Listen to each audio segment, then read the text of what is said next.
Mesiata Dishmaya, Masechet Zvachim Dafehe, nous commençons à la troisième ligne, Ramer Resh Lakish al Meoi.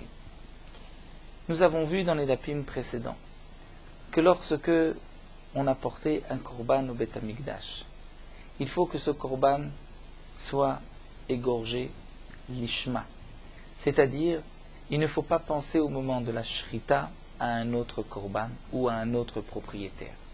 Et nous avons vu que ce n'est pas seulement pour la shrita, mais aussi pour la Kabbalah lorsqu'on reçoit le sang, pour la holacha lorsqu'on prend le sang, on l'amène proche du misbéach, et pour la zrika lorsqu'on va asperger le sang. Et ce din-là n'est pas seulement pour le korban shlamim, comme nous l'avons appris des psukim, mais aussi pour un korban ola ou d'autres korbanot.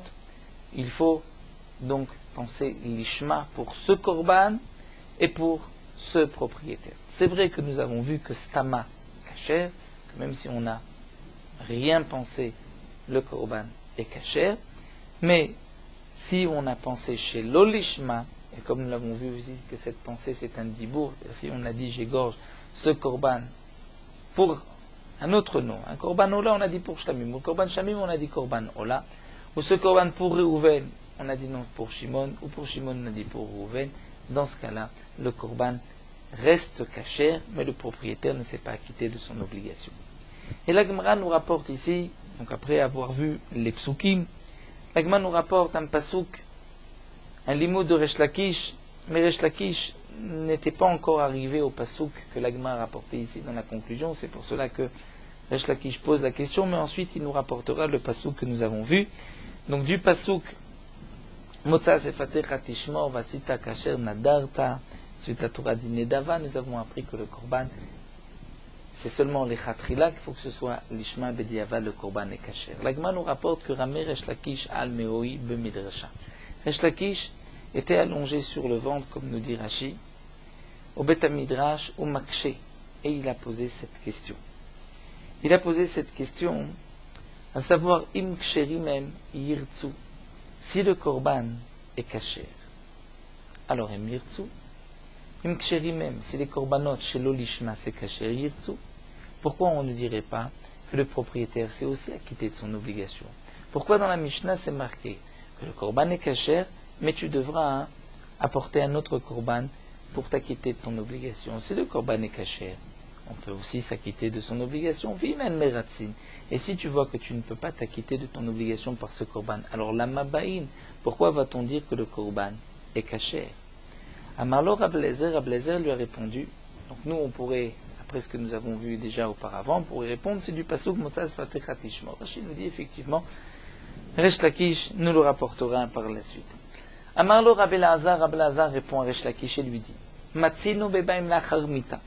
Tu t'étonnes, comment un korban qui n'est pas mératzé, c'est-à-dire la personne ne va pas être agréée, il ne s'est pas acquitté de son obligation, comment le korban est kasher? Nous avons trouvé bebaim lachar mita, un korban qu'on apporte après la mort du propriétaire. Le korban est kasher, pourtant en mératzé, il n'y a pas de ritzoui, la personne est morte.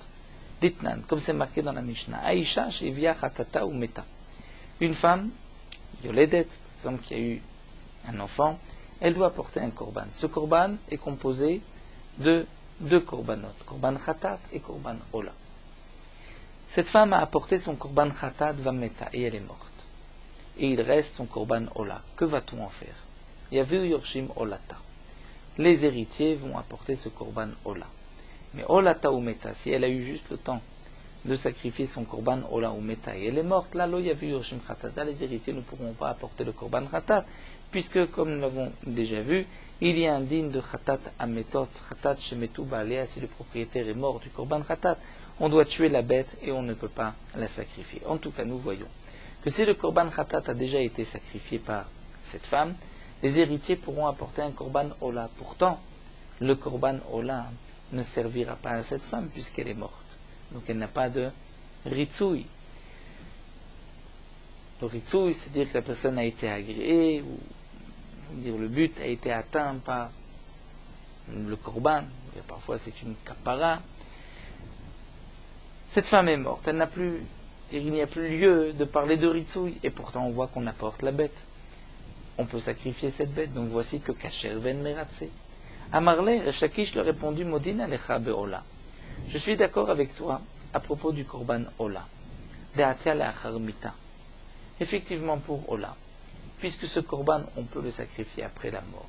Donc si un homme a pris un Korban Ola et l'a sacrifié, égorgé chez l'Olishma, tu me diras, on peut continuer la avoda de ce Korban, même si le propriétaire ne s'est pas quitté de son obligation, puisque c'est vrai, on trouve par ailleurs que ce Korban peut être apporté la Harmita. Donc ça existe dans le Korban Ola, cette notion de kasher, mais le propriétaire ne s'est pas quitté de son obligation. Oui, il n'y a pas eu de ritsoui. S'il est mort, il n'y a pas eu de ritsoui. Mais Hacham, dirait Shlakish, mais je te pose la question à propos du Korban Hacham. Delo atela Harmita. Si le propriétaire du Korban Hacham est mort, on ne va pas tuer la bête comme le Khatat, mais nous avons une halakha le Moshe Messinaï, que kol sheba Khatat meta, be Hacham yir'e. C'est-à-dire que chaque fois que, pour le Korban Khatat, on va tuer la bête, c'est les Chamesh Khataot, nous avons vu dans Masechet Horayot, entre autres, Metu Baalea, ou Nitrapru Baalea Ba'acher, ou Vlad Khatat, d'autres que Dinim, Tumurat Khatat. Dans les 5 Khatot à méthode pour un Sham, on laissera la bête jusqu'à ce que la bête reçoive, se fasse un moum, un défaut.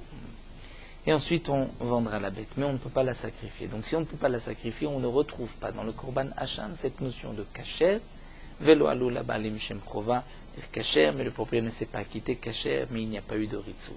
Donc minalan, d'où est-ce que tu sais? Amarlei lui a répondu, mais arem machloktecha betzido. Rabbi Lazar lui répond, mais effectivement, Rabbi Lezer, dans la première Mishnah que nous avons vue, avait dit que le Korban Hacham est pas soul. Rabbi Lezer Omer Afa Hacham, pas seulement le Korban Khatat Shelo Lishma est pas soul, même le Korban Hacham. Donc tu as raison. Le Korban Hacham, effectivement, si on a pensé Shelo Lishma, il est pas soul.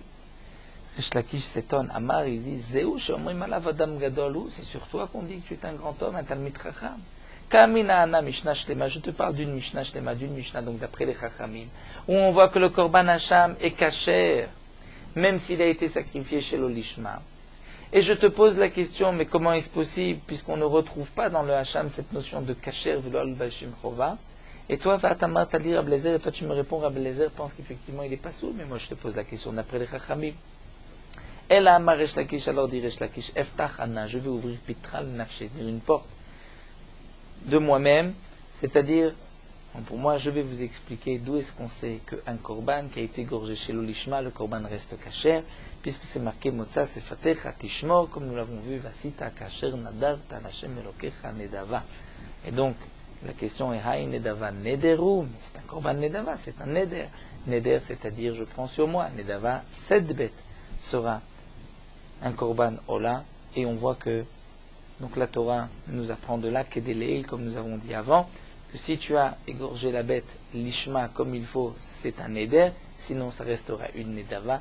Et donc nedava, dire le korban est caché, mais tu ne t'es pas acquitté de ton obligation. Donc Resh Lakish a répondu à cette question. Le korban reste caché, mais tu ne t'es pas acquitté de ton obligation. La Gemara poursuit Yetiv Rabbi Zira ve Rabbi Tzrak bar Abba.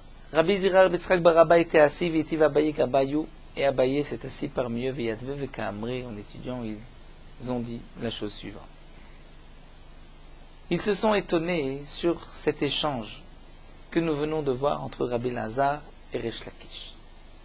Resh Lakish s'étonne et pose la question, un korban Hacham, où nous ne voyons pas que le korban Hacham peut être sacrifié après la mort d'une personne. Donc dans le korban Hacham, nous ne voyons pas ce principe de kasher, mais que le propriétaire l'homme Eratzé n'a pas eu reçu de Ritsoui. Et donc Resh Lakish s'étonne comment un korban Hacham peut être sacrifié chez l'Olishma et rester caché. Et qu'est-ce que répond Resh Lakish? Resh Lakish répond Motza Sefatecha Tishmor, c'est-à-dire d'un pasouk, Nedava, Neder, je te prouve, je te montre que le korban reste caché même si le propriétaire ne s'est pas acquitté de son obligation. Mais il y a une difficulté. C'est que le korban Hacham, ce n'est pas un korban qu'on peut offrir Nedava, Neder. Un homme est Chayav Hacham, il apporte son korban Hacham. Il n'est pas Chayav Hacham, il ne peut pas dire je vais offrir un korban Hacham. C'est comme le korban Khatat. Un homme a fauté, il doit apporter son korban Khatat. Mais il ne peut pas dire je fais un cadeau au Beth Amikdash, je vais offrir un korban Khatat. Un korban Ola, un korban Shlamim. Un homme peut dire je vais offrir un korban Ola Shlamim. Donc, les Chachamim se posaient la question. Comment Resh Lakish, qui lui avait une difficulté sur Hacham, nous apporte un pasouk Motsa Sefatecha de Neder Nedava? Mais Hacham, ça ne peut pas être Neder Nedava, donc il n'a pas répondu à la question de Hacham, dans les mots. Kachele le Resh Lakish Hacham deloate lachar mita. Resh Lakish s'étonne. Comment le Hacham, où on ne voit pas que ce korban est sacrifié après la mort d'une personne, donc on ne trouve pas dans le korban Hacham cette notion de kasher et que le propriétaire n'a pas reçu de ritzoui. Donc comment peut-on dire que le korban Hacham qui a été égorgé chez le Lishma est kasher velo alubanim shem chova? Et qu'est-ce que répond Resh Lakish? Le Talmuda, il rapporte un limoud, un enseignement de Motsa Sefatecha et donc de Nedava et Neder. Eh bien, je vais continuer, je vais te poser la question, Resh Lakish, tu as qu'à dire Abba ben Neder ou Nedava leite velo lirtse? Effectivement, une bête, un korban qu'on peut offrir ben Neder Nedava comme Ola Shlamim. Alors, tu l'as fait chez le Lishma, leite, tu continues la voda, velo lirtse, mais le propriétaire ne s'est pas quitté de son obligation. Il n'y a pas eu de ritzu, mais Hacham, le korban Hacham, le leite klal, peut-être qu'on ne pourra pas du tout continuer la avoda, puisque le korban Hacham, on ne voit pas dans ce pasouk un limoud pour korban Hacham. Amarle Abaye dit en vérité Resh Lakish, mais Achapatar n'a pas commencé avec ce pasouk Motsa Sefatecha, il a terminé avec ce pasouk. Mais auparavant, il avait commencé plus haut, il avait dit Veshachat ota lechatat, c'est marqué dans le pasouk. On égorgera ota cette bête lechatat pour korban chatat. De là on apprend. Ota, cette bête. Que signifie cette bête? Que l'ishma, si tu l'as égorgé l'ishma pour korban chatat, la bête est kshera. Chez l'olishma, psula, si tu l'as égorgé chez l'olishma, la bête est psula. La bête est psula comme nous l'avons vu que le korban chatat est pasoul. Tout de suite, donc on prend le korban, on va le brûler. Mais on ne continue pas la avoda. Puisque ce pasouk est marqué à propos du chatat, ota le chatat. Donc tu pourrais déduire, Ashar kodashim, shel lishman ksherim. Donc les autres korbanot, les autres kodashim, shel lishman, si c'est shel lishma, ils resteront kashers. Dire le korban chatat, lui shel lishma, est pasoul. Mais les autres korbanot sont ksherim. Donc Resh Lakish avait commencé ainsi. Il n'y a que le korban chatat qui est pasoul. Mais les autres korbanot sont ksherim. Donc Resh Lakish continue. Yachol yirtzu, si c'est ainsi, alors le korban va être kasher jusqu'au bout. Et donc le propriétaire s'est acquitté de son obligation. Et là, Resh Lakish vient apporter un pasouk, Talmudma Motsa Sefatecha, pour te dire que, effectivement, Motsa Sefatecha, le korban est kasher, mais le propriétaire ne s'est pas acquitté de son obligation. Mais donc, pour le korban Hacham, je dirais la même chose. Tu ne peux pas dire que le korban Hacham est pasoul legamre, puisqu'on est parti du khatat, qu'il n'y a que le khatat qui est pasoul. Donc il n'y a que le khatat qui est pasoul, mais les autres korbanot sont cachers. Entièrement cachers? Non, de ce pasouk, je vois seulement cacher, mais le propriétaire ne s'est pas acquitté de son obligation. Mais la Gemara va continuer. Peut-être qu'en vérité, de ce pasouk, tu peux apprendre seulement pour un korban ola shlamim, que le korban est caché, mais le propriétaire ne s'est pas acquitté de son obligation. Mais peut-être que pour le korban Hacham, c'est vrai que je ne peux pas dire qu'il est pasoul. Pourquoi? Puisqu'il n'y a que le khatat qui est pasoul. Eh bien, je vais aller à l'autre extrême. Je vais dire le korban Hacham est caché, et peut-être que le propriétaire s'est acquitté de son obligation. Motsa Sefatecha ne parle pas d'un Hacham, on parle seulement d'un korban que je peux offrir. Donc la Gemara continue. Ve'ema on a qu'à dire Abba ben Neder ou ben Nedava leite velo lirtse. Qu'un korban que tu peux offrir comme Ola Shlamim, c'est vrai que tu continues la avoda, mais tu ne t'es pas quitté de ton obligation. Il n'y a pas eu de ritzu. Mais le Hacham, peut-être que Artsouyena melirtse. Peut-être que le korban est caché jusqu'au bout et que le propriétaire s'est acquitté de son obligation. Il n'est ni comme Khatat ni comme les autres korbanot. Amar Abaye, Abaye vient dire non. Ça c'est impossible. Hacham demeritse lo matzita marta. Tu ne peux pas dire que le Hacham, lui, a un ritzu, c'est-à-dire que le propriétaire s'est acquitté de son obligation. Pourquoi? Par un kalvachomer, du korban ola. Uma ola, shena mechaperet. Ena meratse, c'est déjà le korban ola. Où il n'y a pas de kapara dans le korban ola, puisqu'un homme n'apporte pas un korban ola parce qu'il a fauté. Et pourtant, ena meratse, tu vois que le korban ne pourra même pas compter comme le neder qu'il a fait, c'est-à-dire son obligation. Il avait dit, je prends sur moi d'apporter un korban ola, il devra apporter une autre bête. Alors le Hacham qui lui est mechaper, c'est-à-dire mechaper sur un lave, comme c'est Shvuot HaPikadon, Ekdesh, Efra Haroufa, nous dit Rashi. Donc Enodin Shnemeratse, n'est-ce pas, à plus forte raison qu'il n'y a pas de ritzoui. Donc si déjà pour le korban Ola il est caché, mais le propriétaire ne s'est pas acquitté, à plus forte raison pour le korban Hacham.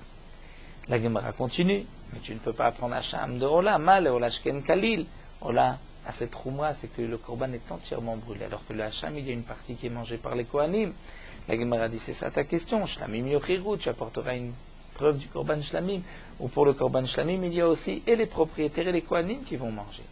Mais la Gemara dit, mais tu veux l'apprendre et que Shlamim, c'est Kasher Venomeratse. Mais la Gemara dit, Ma les Shlamim Shken Teunim Nesachim Tnufat Chazé Veshok. Si tu veux apprendre de Shlamim, je te dirai, mais Shlamim, il y a aussi quelque chose de particulier, c'est qu'il y a des Nesachim. Il faut donc amener du vin, les balancements de Chazé Veshok. Il y a aussi la Smicha que nous avons vue. Est-ce qu'on est Gorès, Smicha ou pas? C'est une question, puisque Hacham aussi, il faut faire une Smicha. Donc la Gemara nous dit, mais si tu veux donc poser la question sur Shlamim, alors je te dirais Ola Tochiach. Donc apporte une preuve de Ola. Donc Chazaradin. Tu ne peux apprendre ni comme l'un ni comme l'autre. L'oraïzé qui raïzé, mais la chumra de l'un n'est pas la chumra de l'autre. L'oraïzé qui raïzé, en tout cas, Atzad Hashavé Shebem, leur point commun. Entre le korban Ola et Shlamim, Shem Kodashim, le Shratan Shlol Lishma, sont des korbanot, et que si tu les as égorgés Shlol Lishma, ils sont ksherim, ve'en meratzim, le propriétaire ne s'est pas quitté de son obligation, donc tu diras Afani Avi Hacham, Shu Kodesh Chato Shlol Lishma, kasher veno meratze, il est Kodesh, on a égorgé Shlol Lishma, il est kasher veno meratze, le propriétaire ne s'est pas quitté de son obligation. Et donc, de là, je maintiens que le korban Hacham, donc c'est ce que Resh Lakish nous avait dit, Hacham, tu ne peux pas dire qu'il est entièrement pasoul, puisqu'il n'y a que le khatat qui est entièrement pasoul. Tu ne peux pas dire qu'il est entièrement kasher, puisqu'il n'est pas mieux que le korban Ola Shlamim. Donc, tu vas dire, il a le même din que Ola Shlamim. Il est kasher, mais le propriétaire ne s'est pas quitté de son obligation. La Gemara poursuit, mais malatzad Hashaveh shebem shken nishno b'tzibour. Tu veux apprendre et de Ola et de Shlamim, je te dirais, il y a une différence, c'est que les deux, on les retrouve b'tzibour, Ola et Shlamim, alors que Hacham, il n'y a pas de korban Hacham Betsibour. Shlamim, on retrouve Betsibour, il y a un seul Shlamim qui est Betsibour, c'est Kifse Atzeret, c'est-à-dire à Shavuot, les deux brebis qu'on a portées. C'est korban Tzibour dans Shlamim. La Gemara dit, c'est ça ta question, Toda Tochiach, tu apporteras une preuve du korban Toda, qui est aussi Kasher Venomeratse, et pourtant le korban Toda, il n'y a pas Betsibour. La Gemara dit, mais mal et Toda shkentunim lechem. Tu me dire, mais le korban Toda, il faut apporter des pains. Il y a 40 pains dans le korban Toda. La Gemara dit, Ola veshlamim yochiru. On va te prouver de Ola veshlamim où il n'y a pas de pain, et pourtant c'est kasher venomeratse. Et on revient, Chazaradin. Donc le Kalvachomer revient, l'oraïzé qui raïzé. La chumra que tu trouves chez l'un, ce n'est pas celle que tu trouves ailleurs. L'oraïzé qui raïzé. Et celle que tu as trouvée chez l'autre, tu ne l'as pas trouvée chez le premier. Donc, Atzad Hashavé Shebem. Je regarde le point commun entre eux, She'en Kodashim. Sont des korbanot, shachatan shel lishma, tu les égorges shel lishma, kasher velomeratse, le korban est kasher, et le propriétaire ne s'est pas acquitté de son obligation, eh bien, afani avi hacham, shu kodesh, chato shel lishma, kasher velomeratse, on amènera le korban hacham, qui a aussi le même dim, il est kasher velomeratse. La Gemara continue, mais mal atzad hashavé shebem, she'en ba'im ben neder ou ben nedava, il y a un point commun entre Ola, Shlamim et Toda, c'est qu'un homme peut offrir, faire un don sous forme de neder, nedava, un de ces trois korbanot, alors que le korban Hacham, on ne peut pas. Donc, on revient à la question initiale. C'est vrai que le korban Hacham, tu ne peux pas dire qu'il est entièrement pasoul comme le khatat, puisque la Torah dit Otal et khatat, il n'y a que le korban khatat qui est pasoul, mais pas un autre korban. Mais peut-être que le korban Hacham va être kasher et que le propriétaire s'est acquitté de son obligation, bien qu'on l'a égorgé chez l'olishma. La Gemara a voulu l'apprendre d'un kalvachomer, dire, mais si déjà, Ola, Shlamim, Toda, le korban est kasher, ve'eno meratse, mais le propriétaire ne s'est pas acquitté de son neder, de son vœu, alors à plus forte raison, Hacham, on a dit au contraire, ce n'est pas à plus forte raison, peut-être que eux sont chamouris, mais Hacham est plus cal. Alors la Gemara conclut, El Amarava, ce que nous avons vu plus haut, Zot à Torah, il y a un Ekesh. Zot à Torah, la Ola, la Mincha, la Khatat, le Hacham, ou le Milouim, ou le Zevach Hashlamim. Donc il y a un Ekesh aussi entre le Hacham et le Korban, ou la Shlamim. Et donc on va dire par le Ekesh, Kishan Akatuv, les Shlamim, la Torah a fait un Ekesh et Korban Shlamim. Donc Ma Shlamim, Shem Kodesh, Shem Shchatan, Sholish Makshem, Meratzim, Afani Avi Hacham, Shu Kodesh, Shachatan, Sholish Makshem, Meratzim. Et donc le Korban Hacham qui a été égorgé chez l'Ishma, il est kasher, mais le propriétaire ne s'est pas acquitté de son obligation. Mais la Gemara continue avec une autre question. Mais dans ce Ekesh, tu as un Ekesh, c'est vrai entre Hacham et shlamim. Mais il y a aussi marqué Khatat. Donc il y a un kesh entre le Hacham et le Korban Khatat. Alors, Maï Chazid Akashta le shlamim. Pourquoi tu l'as comparé au Korban Shlamim? Akish le Khatat. Tu devrais faire un Ekesh avec le Korban Khatat et de dire de la même manière que pour le Korban Khatat, il est pas soul chez l'Olishma, de même pour le Korban Hacham. La Gemara dit Nohamiet Rachmana Ota. Pour Khatat, on avait vu que la Torah dit Ota, c'est-à-dire seulement le Korban Khatat, mais pas une autre bête. Donc, là nous avons répondu, le Korban Khatat est pas soul chez l'Olishma, entièrement, alors que le Korban Hacham, il est kasher, mais le propriétaire ne s'est pas acquitté de son obligation, il devra apporter un autre Korban Hacham. La Gemara poursuit, Yetiv Rav Huna et Rav Nachman. Rav Huna et Rav Nachman étaient assis, Yetiv Rav Sheshat Gabayou, et Rav Sheshat est venu avec eux, Veyatve Vekamre, et ils ont étudié, et ils ont dit, ils ont repris ce que nous avons vu entre Resh Lakish et Rabbi Elazar. Et ils se sont posé la question suivante. Kachelele Resh Lakish Hacham deloatel acharmita. Resh Lakish se posait la question. Le Korban Hacham, puisqu'on n'a pas trouvé qu'un Korban Hacham puisse être sacrifié après la mort de la personne, donc, peut-être que le Korban Hacham, on ne peut pas dire que le Korban est kasher, mais que les propriétaires ne se sont pas acquittés de leur obligation. Comme nous l'avons vu, c'était la question qu'avait soulevée Resh Lakish. Si le Korban n'est pas meratzé, c'est-à-dire que le propriétaire ne s'est pas acquitté de son obligation, alors la mabaïn, pourquoi on apporte ce Korban? Est-ce que ce Korban est kasher? Rabbi Elazar avait dit que on a vu ailleurs qu'un Korban peut être apporté après la mort de la personne. Une femme qui avait déjà prélevé ses Korbanot, le Korban Ola et Korban Khatat, elle a sacrifié son Korban Khatat et elle est morte, les héritiers pourront apporter le Korban Ola. Lorsque les héritiers apportent le Korban Ola, comme nous l'avons vu, le Korban est kasher, mais la personne, cette femme qui est décédée, n'est plus là, donc n'a pas de ritsouille, le Korban ne vient pas être mechaper. Donc on a trouvé dans le Korban Ola, pour le Korban Shlamim, que le Korban peut parfois être sacrifié, il est kasher, bien que le propriétaire ne s'est pas acquitté de son obligation, comme dans la Yoledet après la mort, où il n'y a plus lieu d'apporter ce Korban, puisque la personne est morte, et pourtant on apporte le Korban. Donc de même, Rabbi Elazar avait voulu dire, le Korban qui a été sacrifié chez l'Olishma, on continue la avoda de ce Korban, bien que le propriétaire ne va pas s'acquitter de son obligation. Et Resh Lakish avait posé la question, mais tout ceci est encore valable pour le Korban Ola, puisque le Korban Ola, on a vu qu'on pouvait sacrifier un Korban après la mort de la personne. Mais le Korban Hacham, nous ne l'avons pas vu.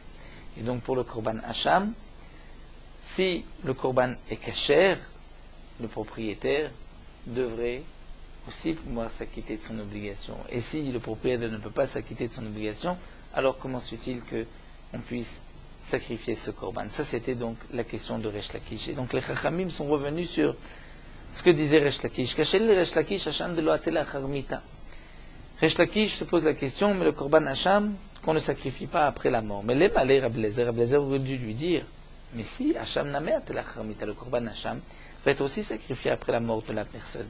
Puisque nous savons qu'un Korban Khatat, lorsque le propriétaire est mort, nous avons vu que on va tuer le Korban. Khatat shemetu ba'aleh. Et nous avons vu qu'un Korban Hacham, si son propriétaire est mort, on va laisser la bête paître dans un champ jusqu'au moment où la bête va avoir un défaut. Ensuite, on va vendre cette bête et on achètera avec l'argent de ce Korban, on achètera un autre Korban qu'on sacrifiera sur le Mizbeach lorsque le Mizbeach n'a pas de Korbanot, ce qu'on appelle Ketz à Mizbeach. Donc, c'est vrai que cette bête, puisque le propriétaire est mort, on ne pourra pas sacrifier cette bête. Mais, avec l'argent de cette bête, on va apporter une autre bête. Donc, d'une certaine manière, ce Korban vient aussi après la mort. Bien que le propriétaire n'est pas là, donc il n'y a pas de ritsouille pour le propriétaire. Pourquoi Rav Elazar n'a pas répondu ainsi à Resh Lakish? Amarlu Rav Sheshet leur a dit Hacham, lema et karev. Lorsque tu dis que le Korban Hacham va être sacrifié après la mort, Dans quel cas? Pourquoi? C'est les motros, c'est-à-dire la valeur, le motard, la valeur de cette bête. Lorsqu'on va vendre cette bête, on va ensuite acheter un korban nedava. Si c'est ainsi, khatat name mikrev karva, pour le korban khatat aussi. Mikrev karva, on trouve un cas où le korban khatat va être sacrifié après la mort de la personne. Et Rashi nous rapporte le cas d'un homme qui a, dès le départ, sanctifié deux bêtes, ce qu'on appelle magdish techataot lacharayut, c'est-à-dire comme garantie, pour être sûr d'avoir son korban. Il sanctifie dès le départ deux bêtes et il dit, ces deux bêtes seront pour mon korban khatat, c'est-à-dire une bête que je vais sacrifier, et au cas où cette bête meurt, j'ai la deuxième qui me servira de kapara. Le din est qu'il va se faire pardonner de sa faute par une bête, et la deuxième, on la laissera comme pour ce que nous avons vu pour le korban hacham, jusqu'au moment où la bête va avoir un défaut, et avec son argent, on achètera un korban. Rashi nous dit, ce n'est pas le cas de khatat shemetu ba'alea, c'est-à-dire que si cette bête qu'on doit normalement, après l'avoir laissée, jusqu'au moment où la bête va avoir un défaut, on va avec le prix de cette bête acheter un korban. Si entre-temps le propriétaire de la bête meurt, on sacrifiera malgré tout le korban. Et on ne dira pas que cette bête a le statut d'un khatat chez Metou Baalea, dont les propriétaires sont morts, étant donné que le propriétaire a déjà eu une kapara. Donc nous trouvons aussi un korban khatat qui est sacrifié après la mort, et pourtant nous savons que le korban khatat est pasoul chez l'olishma, donc de même pour le korban hacham. Donc la question était la suivante. Pourquoi Rabbi Elazar n'a pas répondu à Resh Lakish, mais le korban hacham aussi? Il y a un cas où on peut sacrifier ce korban après la mort. Parce que, répond Rav Sheshat, Resh Lakish aurait répondu, mais dans le contexte, le korban khatat aussi, on voit un korban qui est sacrifié après la mort, et pourtant, le korban est pasoul. Donc de même on dira pour le korban hacham. Mais la Gemara continue. Khatat, c'est pas la même chose. Afalgav de karva, motra, memiet rachmanahu. Le korban khatat, c'est vrai qu'on pourra sacrifier le motard, c'est-à-dire lorsqu'on va laisser la bête, la deuxième qui était la chayut comme garantie, jusqu'au moment où elle va avoir un défaut, et avec l'argent qu'on récupérera lorsqu'on va vendre la bête, on achètera un korban que l'on va sacrifier sur le misbéar. Donc on voit qu'il y a un khatat, la charmita, après la mort de la personne, si entre-temps la personne est morte. Et donc on voit un korban khatat, où le korban est caché, bien qu'il n'y a pas de ritsouille, c'est-à-dire le korban ne vient agréer à personne, ne vient pas pardonner au propriétaire puisque le propriétaire est mort. Et malgré tout, nous avons vu que le korban khatat est pasoul chez l'olishma, entièrement pasoul. Eh bien la Gemara nous dit, c'est vrai que le korban est pasoul, parce que mi'et rachamanahu, la Torah nous a dit pour le korban khatat, khatat hu, c'est-à-dire hu, il faut que le korban khatat soit khatat lishma jusqu'au bout. Si on a pensé chez le lishma, il est pasoul, donc c'est une exception khatat. Comment vas-tu comparer avec le hacham? La Gemara reprend, mais dit hacham namek tivbehu, le korban aussi hacham, c'est marqué hu. C'est marqué hacham hu. La Gemara répond, c'est vrai, mais ahu, ce hu qui est marqué dans le hacham, ahu, celui-là, l'achar aktarat emurim udirtiv, il est marqué après l'aktarat emurim, après cette avoda de brûler les morceaux qui sont marqués dans la Torah, qu'on doit brûler, les graisses entre autres. Keletania, comme c'est marqué dans la Braïta. Aval hacham lo nemar bohu, et la l'achar aktarat emurim, le korban hacham, c'est vrai que c'est marqué hu. Et donc on pourrait dire que le korban hacham, si on l'a égorgé chez le lishma, il est entièrement pasoul? Eh bien non. Pourquoi? Puisque le hu est marqué après l'aktarat emurim, après le moment où on va brûler les morceaux sur le misbéar. D'abord on va égorger la bête, asperger le sang, et ensuite il fallait brûler certains morceaux du korban sur le misbéar, et les kohanim allaient manger une partie du korban. Ça c'était rapidement, on va dire, la avoda de ce korban. Mais aktarat emurim, vehu atzmo, im lo yikteru morim kasher, si on ne l'a pas fait, le korban reste kasher. Les avodot essentiels sont les avodot du dam, c'est-à-dire shrita, on égorge la bête, on reçoit le sang, on amène le sang proche du misbéar, on asperge le sang. Lorsqu'on a terminé le korban, d'asperger le sang, c'est là qu'on a terminé, que le propriétaire a reçu sa kapara. Ensuite, il y a d'autres mitzvot de brûler et de manger. Si ça n'a pas été fait, le korban reste kasher. Donc tu ne peux pas dire que le korban hacham, puisque c'est marqué hacham hu, est pasoul shelo lishma, puisque ce hu est marqué au moment d'une avoda qui n'est déjà plus indispensable. Donc, ce qui est marqué à propos du khatat, que hu, qui vient de dire que shelo lishma est pasoul, ça tu ne peux pas le dire à propos du korban hacham. Et donc c'est pour cela qu'il y a une différence entre le korban khatat et entre le korban hacham. Alors la Gemara nous dit Velahu la mali. Alors ce hu qui est marqué à propos du hacham, que vient-il m'apprendre? La Gemara répond Ravuna Marav, comme ce que nous dit Ravuna Marav. Damaravuna Marav hacham shenitak le raya veshachato stam kasher. Là c'est un dîme aussi que Rashi nous rapporte, nous verrons Bezrat Hashem par la suite. Un korban hacham, lorsque le propriétaire, par exemple, de ce korban est mort, ou le propriétaire avait perdu ce korban, a pris un autre korban, il y a eu une kapara avec un autre korban, on a retrouvé le premier, quel est le digne du korban hacham? Si c'était un khatat, on aurait tué la bête. Un korban hacham, on doit envoyer cette bête dans les champs, les rayas, attendre que la bête ait un défaut, et ensuite on va vendre la bête, et avec l'argent qu'on aura récupéré, on achètera un autre korban. Tout ceci s'apprend de psukim, comme nous le verrons par la suite. Il y a un dîme. Si le korban hacham, nitak leria, c'est-à-dire on a dit, le beddin a tranché, nous dit Rashi, sortez le korban et laissez le paître dans les champs. Et qu'ensuite, veshachato, on a égorgé le korban stam, c'est-à-dire sans penser à rien du tout, le korban est kasher, et c'est un korban ola. Pourquoi? Puisque de toutes les manières, ce korban maintenant est destiné à un but de ola. Il terminera ola. Comment? On va le laisser, lorsque la bête aura un défaut, on va la vendre, et avec l'argent on achètera un korban ola. Donc puisque de toute manière on achètera un korban ola, même si tu as égorgé cette bête avant qu'elle ait eu un défaut, mais étant donné que tu l'as déjà, nitak, tu l'as déjà séparé, c'est comme si tu lui as enlevé son statut de hacham, tu l'as égorgé stam, le korban est kasher en tant que ola.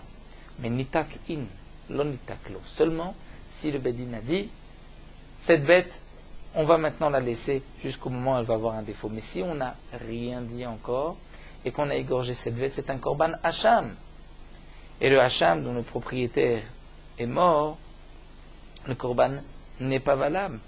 Donc on ne pourra pas dire que le korban est kasher leshem ola. Et la Gemara nous dit maïtamaï, pour quelle raison? Amarka, puisque c'est marqué hu, c'est-à-dire hu, le hu que nous venons de voir, aviato yeh, c'est-à-dire il doit rester hacham. Et tu ne peux pas l'égorger stama en disant ça sera de toutes les manières un korban ola. Donc nous avons répondu qu'il y a une différence entre khatat et hacham, et que le hu qui est marqué dans le korban hacham, c'est par rapport à un autre din. Le hu qui est marqué dans le korban khatat, c'est pour nous dire qu'il a été égorgé chez le lishma, il est pas soul, mais pour hacham, le korban reste kasher, mais les propriétaires ne sont pas acquittés de leur obligation. La Gemara continue, Yetve Rav Nachman ve Rav Sheshat vetiv Ravada bar Matna gabayou. Donc Rav Nachman et Rav Sheshat étaient assis ensemble, et Ravada bar Matna s'est joint à eux. Veyatve ve Kamre, et ils ont étudié la chose suivante. Ils ont dit, Adekam Rav Lazar Matzin Baim Nachar Mitachem Shir Meratzim. On reprend encore ce que nous avons vu plus haut de Resh Lakish et Rav Lazar. Ce que Rav Lazar a dit que nous avons vu, Bebaim Nachar Mitachem Shir Meratzim, qu'une bête, lorsque son propriétaire est mort, on va malgré tout prendre la bête et l'égorger, la sacrifier. Donc le korban est kasher, bien qu'il n'y a pas de ritsouille, puisque le propriétaire n'est plus là, donc le propriétaire ne va pas se faire agréer grâce à ce korban. Et donc Rabbi Lazar a voulu dire qu'on trouve aussi des korbanotes qui sont kshérim, mais que le propriétaire ne s'est pas acquitté de son obligation. Donc ce din-là que nous avons vu, Rabbi Lazar, c'est par exemple à propos de la yoledette, de la femme qui a accouché, qui devait apporter 2 korbanotes. Elle est morte et elle n'a pas pu encore apporter son korban ola. On va sacrifier le korban ola pour elle, bien qu'elle n'a plus besoin de kapara. Mais demande la Gemara, Resh Lakish, pourquoi Resh Lakish n'a pas répondu à Rabbi Lazar? Eh bien, ce korban aussi, le'achar mita, tu dis que en meratzim, peut-être qu'effectivement, Meratzit, c'est-à-dire que les héritiers vont recevoir une kapara d'un de ces korban. Amar lahem Ravada bar Matna, mais Ravada bar Matna demande Yoledet imhi yalda banea mi yaldu. Cette femme qui a accouché, si elle a accouché, est-ce que ses enfants, eux, ont accouché? Est-ce que ses enfants avaient besoin d'une kapara de Yoledet? Matkif la Ravasi, mais Ravasi reprend et dit, mais il n'y a dans un korban ola qu'une kapara pour une Yoledet, pour une femme qui a accouché. Uman li malan di kakama ase gabalomet kapara.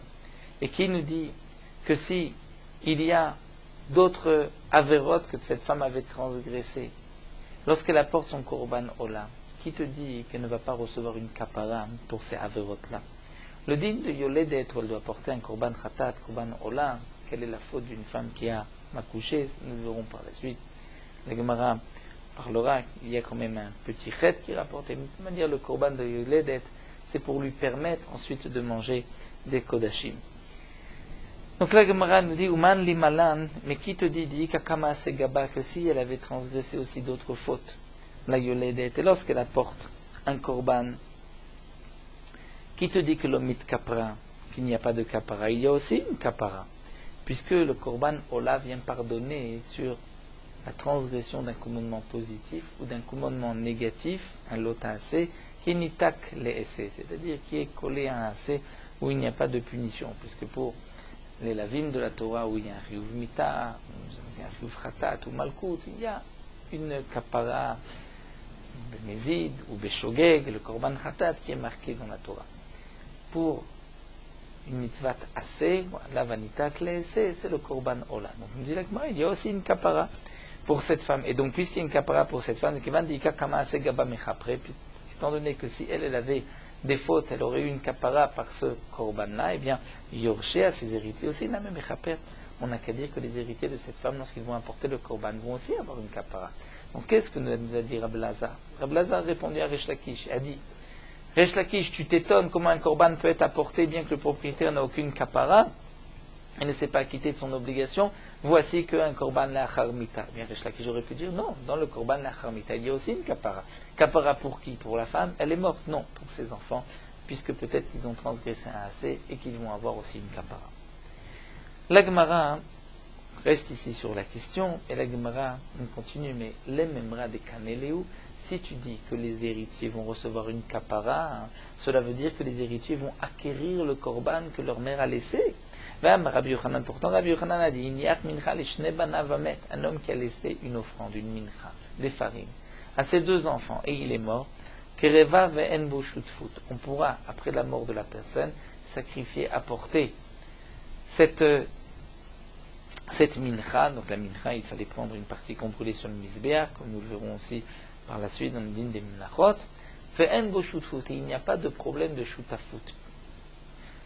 C'est-à-dire, comme nous explique Rashi, il y a un din que tous les korbanot peuvent être apportés beshutafut. Deux personnes peuvent s'associer pour un korban, à l'exception d'une mincha. La mincha, étant donné que c'est marqué nefesh, nous savons que la mincha ne peut pas être apportée par deux personnes, par deux associés. Donc si le père meurt et que les deux enfants sont les héritiers, ils sont maintenant propriétaires de la mincha. S'ils sont propriétaires de la mincha, ce sont deux shutafim. Comment la mincha peut être sacrifiée, peut être apportée? Eh bien, nous voyons dans ce din de Rabbi Yochanan que non. Kereva ve'en bo shutfut. Il n'y a pas de problème de shutfut. La mincha est kshera. La Gemara continue, et si tu dis donc que les héritiers vont acquérir le korban, alors nefesh amachamana, la Torah dit nefesh une âme, mais pas des associés. Donc comment cette mincha peut être offerte? C'est la preuve que les héritiers ne vont pas acquérir. Si les héritiers ne vont pas acquérir la mincha, donc ils ne vont pas acquérir aussi le korban ola de la mère. Si c'est ainsi, on ne peut pas dire que les héritiers vont recevoir une kapara avec le korban de leur mère. La Gemara continue, v'lo kaneleu, mais tu dis que les héritiers ne vont pas acquérir le korban. Pourtant Rabbi Yochanan a aussi enseigné, un homme a laissé une bête à ses deux enfants et il est mort, un korban. Kreva, ce korban pourrait être sacrifié, ve'en memerimba, et on ne fera pas de tumura. Le din de tumura, din assez particulier, il y a toute une masechet, que nous verrons masechet tumura. C'est aussi, donc à la fin de Parashat Vayikra, il y a quelques, de Sefer Vayikra, il y a quelques psukim, concernant l'interdiction de Tmura, c'est-à-dire la Torah nous interdit de prendre une bête comme un korban Ola, de mettre à côté une autre bête et de dire que la deuxième sera Tmura, on va dire à la place de la première. La Torah interdit, lo yamir. Le din est assez particulier que si un homme a transgressé ce din, il a rendu la deuxième bête Tmura, il a dit Rezo Tmura Zo, il y a un din Vayahu Tmurato Ye Kodesh, que les deux bêtes restent Kodesh. Ola reste Kodesh et celle-ci devient maintenant Korban aussi Tmurat Ola. Donc nous verrons, selon ces Masertot, beaucoup de dinim de Tmura, bien que c'est vrai que c'est une interdiction, mais on parle de celui qui a fait Tmura, quel sera le din. Donc Kreva, la bête est Kshira, on pourra la sacrifier. Les deux enfants vont apporter la bête que le père a laissée, mais ils ne pourront pas faire de Tmura. C'est bien sûr qu'ils ne peuvent pas, hein, parce que la Torah interdit. Mais là, on veut dire que même si ils vont dire Rezo Tmura Zo, la bête ne sera pas Tmura. Il ne rentre pas dans la paracha de Tmura. Donc la Gemara nous dit, Amarta Bishlama Kaneli aussi, tu dis que les héritiers vont acquérir la bête de leur père.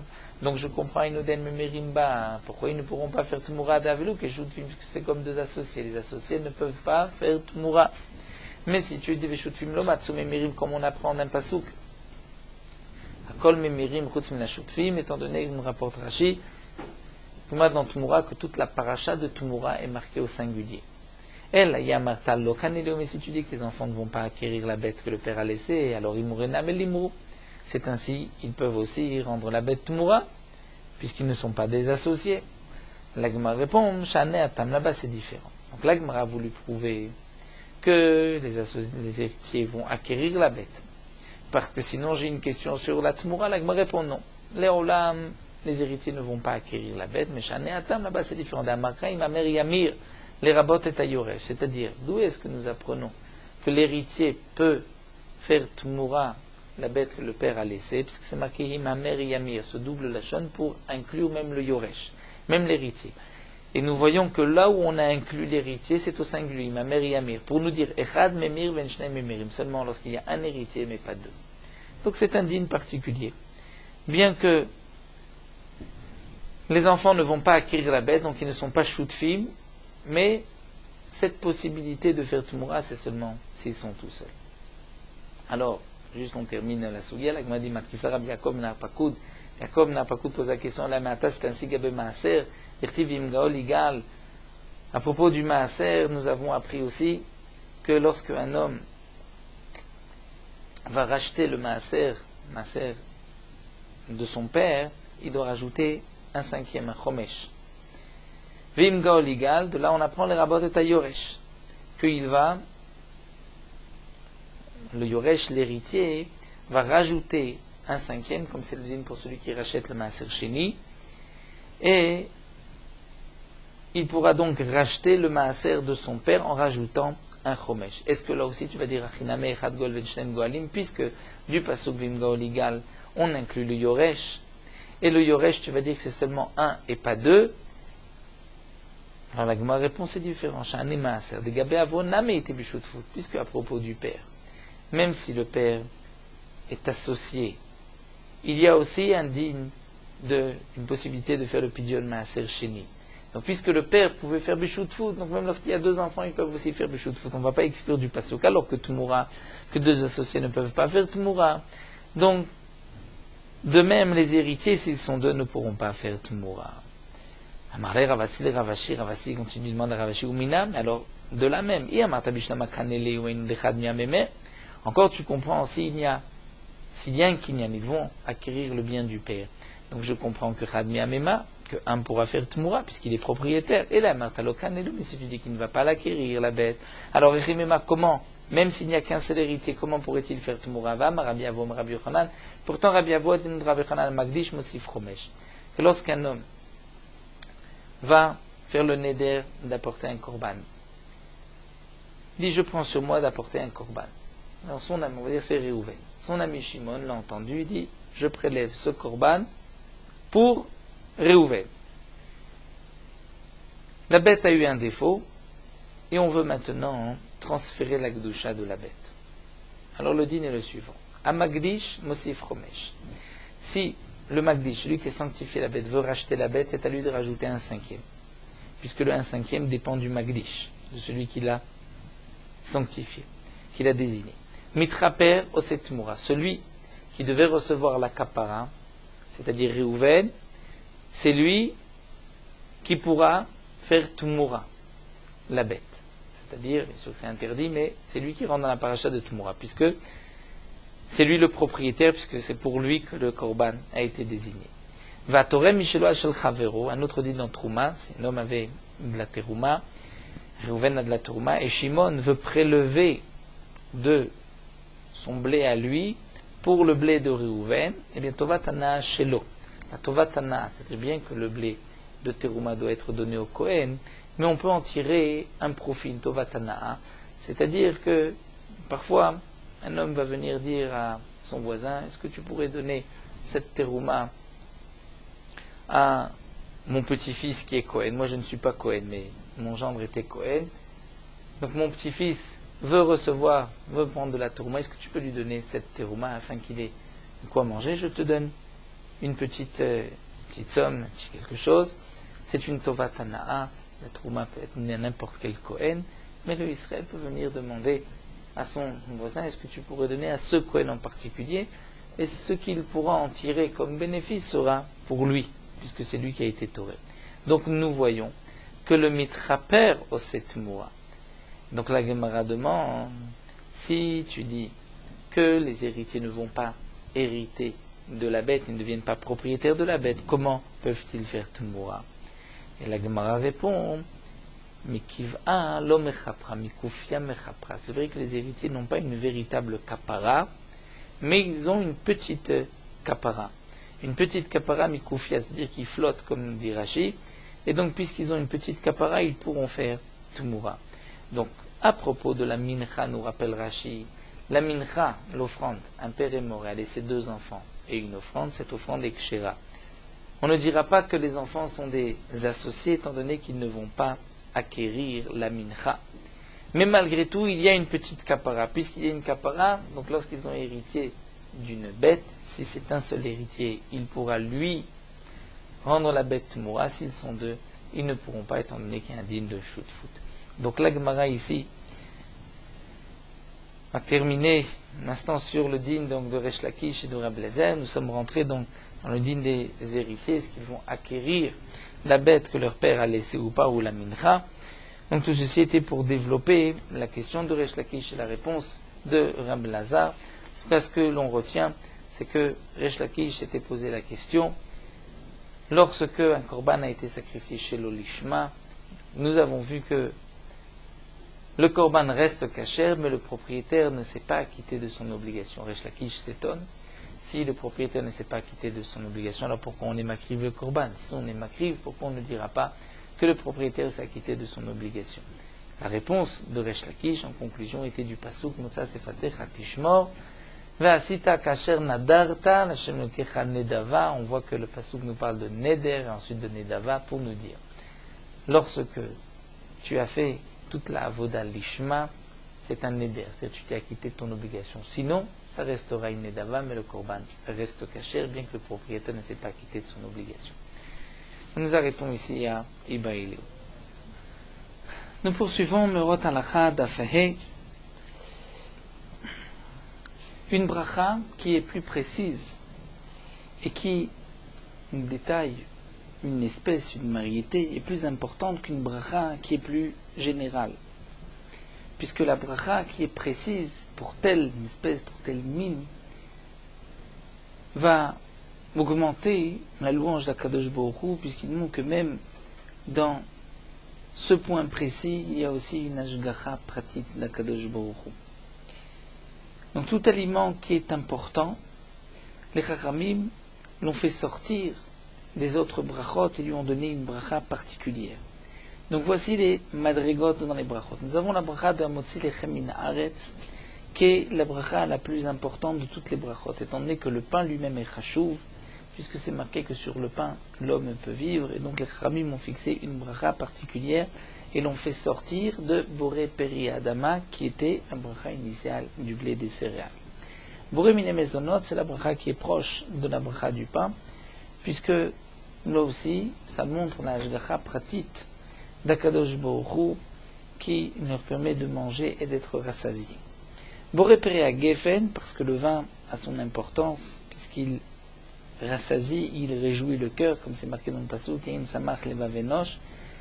Donc il sort des perot ha'etz, puisque le jus de fruits, on aurait dû dire Boré Peri ha'etz, et il y a une bracha particulière, Boré Peri ha'gefen, sur donc le jus de raisin, le vin, qui est une bracha qui montre la chashivut de la vigne et du raisin. Ensuite, nous avons Boré Peri ha'etz, bien que les fruits de l'arbre poussent de la terre, donc ils font partie aussi de Boré Peri Adama, mais ils ont une chashivut particulière, donc c'est pour cela qu'ils ont été sortis de Boré Peri Adama et qu'on leur a fixé une bracha pour montrer donc le kavod, l'honneur d'Akadosh Baruch Hu, de mentionner même sur les détails sa grandeur. Boré Peri Adama, c'est sur ce qui pousse sur la terre, et Shakol Niavid Vidvaro, c'est une bracha sur tous les autres aliments, les boissons qui ne sont pas importantes, comme aussi ceux qui ne poussent pas de la terre.